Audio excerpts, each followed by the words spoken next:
What's good, YouTube? This your man Spill Dog. Man, that fight with Devin and Tank, that's a big fight.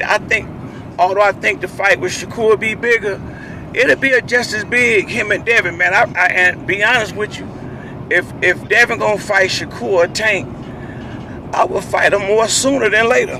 Unless he just want to fight at 140. I wouldn't go up to 140 and start fighting and start going up and down in weight. I don't think that'd be smart, especially not fighting Tank. If you're gonna fight Tank, either they agree on a catch weight, or fight at 135 and get it on over with.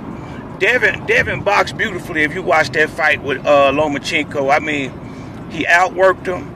He threw the big shots, and like I say, hey man, I love that right hand he threw to the body against southpaws. I mean, it's lethal, but he just ain't got no pop on it.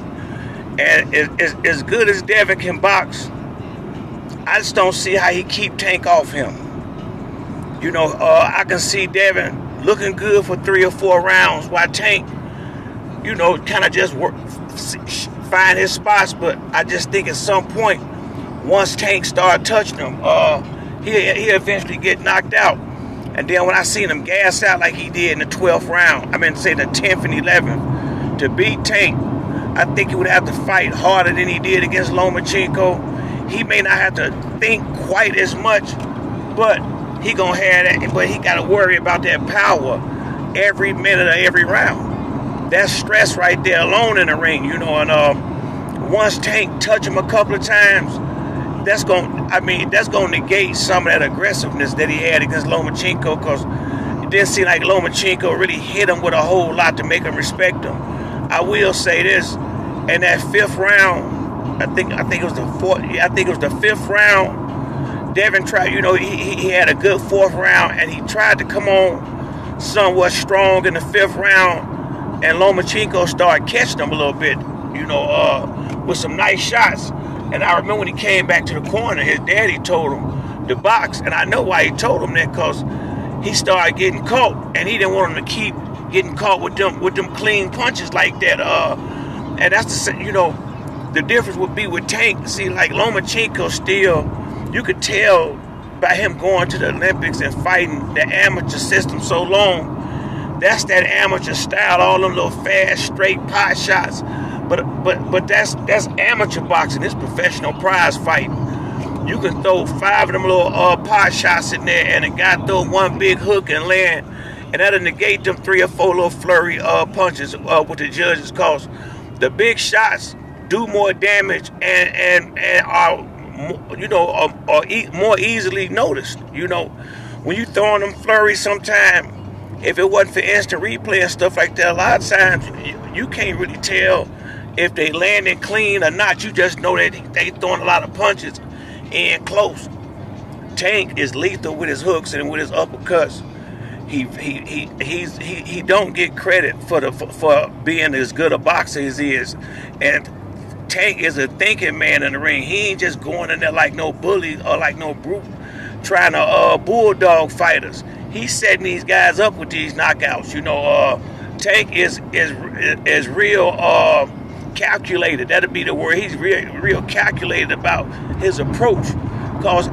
And he gotta be, because everybody he fight 3-4 inches taller or more, 3-4-5 inches reach on him or more. So every fight Tank get in. That's why I have to give him more credit than the rest of them in that division. He overcoming a lot more than they are. He's shorter, arms shorter, so if a guy can box, he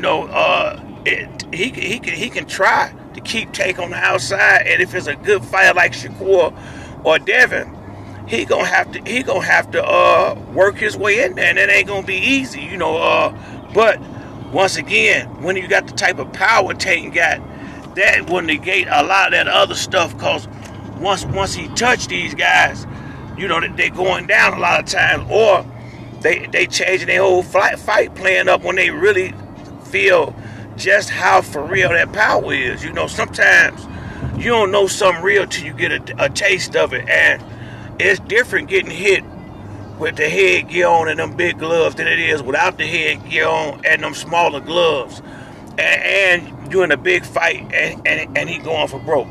So I think if Devin gonna go to 140, go on up there. And if that's the case, let the belts go. Why hold on to the belts? You done already achieved your goal. Unless you're gonna fight in that division, don't do like just get the belts up. Don't start this putting the belts in hostage shit everybody doing. If you want to fight at 135 or not. You've been a champion already. Get the belts up if you're not gonna fight in the division. Why pay them sanctioning fees if you know you really don't want to get down? If you don't want to fight Shakur and Tank now, if you serious about fighting them and fight them at 135, keep the belts. But either way, whether it be Tank, whether it be Shakur, whether it be Devin, I just don't think they'll be able to overcome Tank power. I think Shakur is got the best skills out of all of them. I really do. And then again, like I say, Tank don't. And then I'm not gonna say that. I'm gonna say we gotta see them in the ring, because Tank is not just it's just not he's not just a power puncher. Tank can box. He got good defense that he don't get credit for. He got great eyes, because like I say, man, it's a lot. Tank and you can tell he a veteran to be as young as he is. Tank is a very skilled boxer with the power. That's why I just don't see who's gonna beat him at 135. I really don't. I just don't see it. I really don't. So hopefully it'd be nice if Devin had that fight next. And then again, because like I said, if you're gonna have it, get it on out the way. He got a long career ahead of him. But if he know he want to go up and wait, then go on up and wait and tell them guys to meet you where you at. And to be honest with you, if I'm Devin, that's the way I would do it. I would just move up and tell them they got to come up here and see me if they want to fight, and let them belts go. Already been undisputed champ at lightweight. Let the belts go, unless you're going to stay in that division and fight. But that's it for me on this video. If you like the video, hit the like or subscribe. Till the next time, it's your man Spill Dog. I'm out.